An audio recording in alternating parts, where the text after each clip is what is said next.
Terima kasih Anda masih bersama kami di iNews Siang. Pemirsa, masih soal beradaptasi dengan kebiasaan baru, salah satu yang terdampak adalah pasangan yang ingin menikah. Nah, saat ini sedang ramai diperbincangkan mengenai akad nikah secara virtual. Lantas, seperti apa kira-kira pernikahan virtual yang dibuat oleh salah satu perusahaan kreatif dari Kota Gudeg, Yogyakarta? Kita simak liputannya.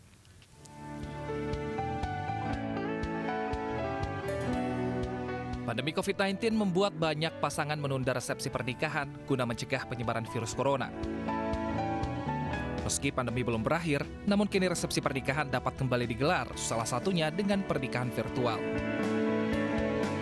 Konsep pernikahan dalam studio green screen atau layar hijau yang dipercantik aplikasi editing membuat calon pengantin bebas memilih suasana pernikahan yang mereka inginkan.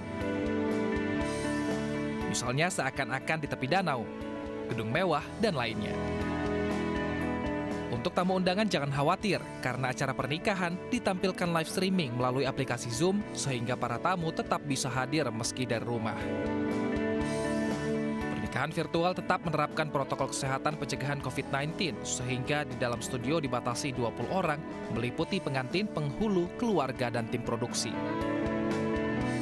Ide kreatif pernikahan virtual dibuat GM Production guna menggerakkan roda perekonomian industri pernikahan yang lesu di tengah pandemi COVID-19. Tim Liputan iNews melaporkan.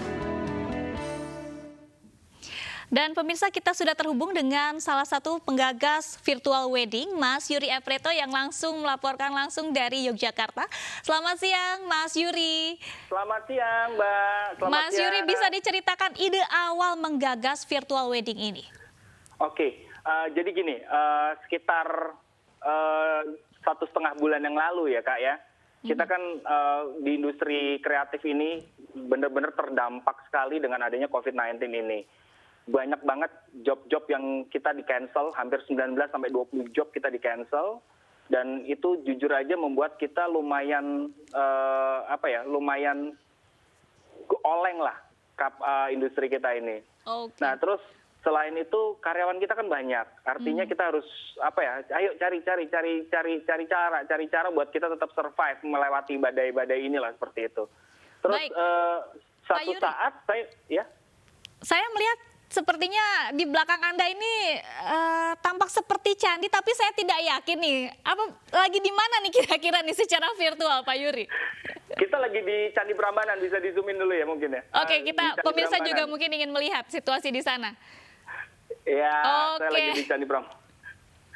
Berarti seperti ini ya Pak ya, gambaran pada saat virtual wedding itu digelar begitu. Ini suasana outdoor ya Pak? Kalau indoornya seperti apa Pak?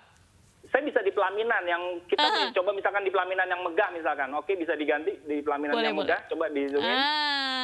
Di zoom in. Oke, misalkan kita pengen.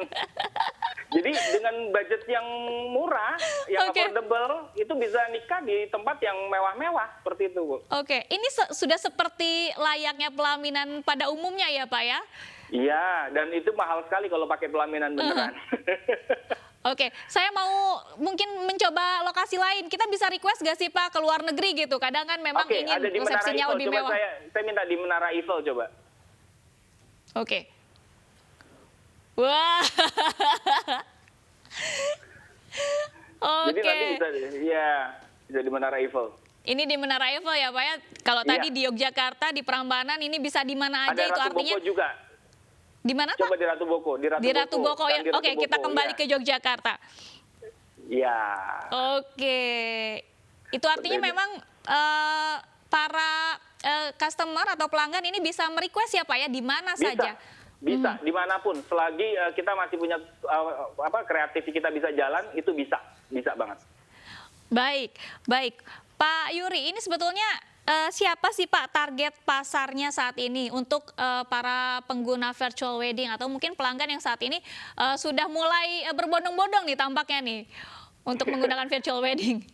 Jadi gini, virtual wedding itu kita ada dua konsep, yang benar-benar pakai green screen, artinya yang kita virtualin benar-benar ambience-nya sama tamunya yang kita virtualin juga. Terus yang kedua itu yang kita virtualin hanya tamunya, tapi dekorasinya asli itu yang applicable untuk dibawa ke gedung, ke ballroom, kemanapun lah seperti itu. Jadi kita ada dua. Jadi target segmen kita sebenarnya middle up seperti itu. Nah, untuk yang di studio sendiri, jujur aja kalau orang yang misalnya mereka tidak mampu, kita juga lagi ada program untuk nikah gratis bagi mereka yang tidak mampu. Seperti itu, Kak.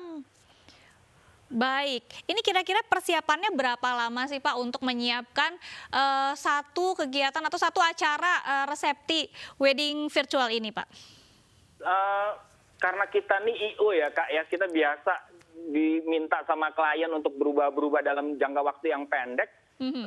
Kita H-2 aja selesai kok Kak. H-2, wah luar biasa. Biasanya berapa lama nih? Kalau wedding biasa, resepsi biasa berapa lama dibandingkan dengan cara virtual ini? Jadi gini, kemarin kita sudah bikin dummy. Jadi kita sudah bikin dummy. Kalau misalkan pengen ijab kabul, dari mulai ijab kabul, sungkeman, sampai ke resepsi, itu 2 jam nggak cukup. Jadi nanti acara yang diubah itu, acara adat tetap jalan, ijab kabul tetap jalan seperti biasa, sungkeman juga tetap jalan seperti biasa. Hanya saat salam-salaman itu kita ganti Kak, kita ganti dengan sapaan. Jadi nanti MC akan manggil tamu-tamunya itu via aplikasi Zoom Kak, satu-satu. Jadi mereka akan tetap silaturahminya dapat, secara siar Islam pun juga akan tetap dapat Kak, seperti itu. Karena kan pernikahan itu sesuatu yang harus disiarkan, seperti itu. Oke baik, ini kayaknya tadi suasana di Menara Eiffel tampaknya cocok nih untuk siang hari ini. Kalau di Ratu Boko kan sudah sunset nih. Ini masih siang, kita boleh request ke Menara Eiffel lagi. Ke Menara Eiffel tadi ya, di Zoom in mungkin ya. Oke, siap. Nah, oke mungkin Mas Yurinya bisa mendekat kembali ke studio. Oke. Di Zoom in. Oke, siap. Baik. Pertanyaan terakhir Mas Yuri. Berapa budget yang diperlukan untuk menggunakan jasa wedding virtual ini? Oke, untuk lengkap ya Kak, dengan paket perias, dengan sudah mulai riasan, dengan sudah mulai dekor, terus kemudian peralatan kita, minimal paket terminim kita itu ada di angka sekitar 20 jutaan Kak, seperti itu. Oke. Ini 20 juta, kalau dibandingkan mungkin biasanya berapa ini budget yang harus dikocek oleh para mempelai pengantin? Ya, jadi ini lebih simpel ya, karena kan nanti orang-orangnya juga nggak terlalu banyak seperti itu kan. Dari yang sebelumnya kan rata-rata 48, 50, seperti itu. Ini kita hanya sekitar 20 jutaan aja sudah cukup Kak. Seperti itu. Baik, baik. Ini mudah-mudahan saja menginspirasi para wedding organizer lain untuk kemudian berinovasi menggunakan virtual di tengah pandemi seperti ini. Terima kasih Pak Yuri Apreto, selaku Sales Director dari GM Production. Selamat kembali beraktivitas Mas Yuri ya.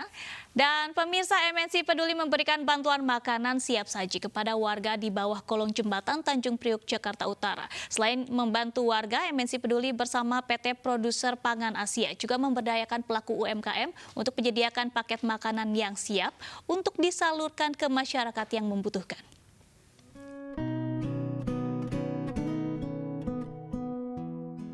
Aktivitas memulung yang dilakukan warga binaan Yayasan Kumala Tanjung Priuk, Jakarta Utara ini tidak lagi bisa dilakukan secara rutin.